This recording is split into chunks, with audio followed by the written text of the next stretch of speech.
Dominique Strauss-Kahn démissionne du FMI et joue sa remise en liberté provisoire. En attendant l'audience cruciale de vendredi, qui dira s'il est inculpé formellement d'agression sexuelle, ses avocats vont demander une nouvelle fois, ce jeudi, sa libération sous caution.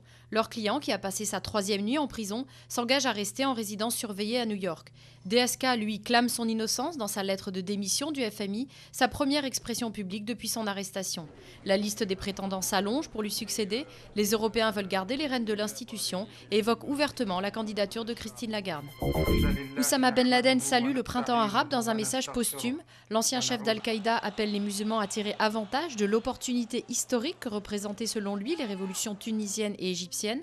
Ce message audio, mis en ligne sur les forums djihadistes, aurait été enregistré une semaine avant la mort de Ben Laden, tué au Pakistan début mai. 5 ans après le suicide d'un salarié, Renault jugé coupable, c'est une première. La cour d'appel de Versailles a reconnu une faute inexcusable de l'employeur d'un ingénieur de 39 ans. Il s'était jeté du 5e étage du technocentre de Guyancourt.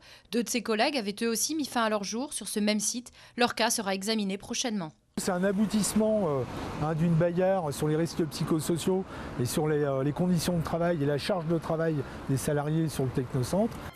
Lars von Trier, persona non grata à Cannes. Convoqué en urgence, le conseil d'administration du festival l'a sanctionné. Le cinéaste danois avait choqué mercredi en professant sa sympathie pour Hitler avant de s'excuser. Son film, Mélancolia, reste en compétition, mais l'auteur de Dancer in the Dark est prié de se faire discret et s'il reçoit un prix dimanche, pas question de venir le chercher.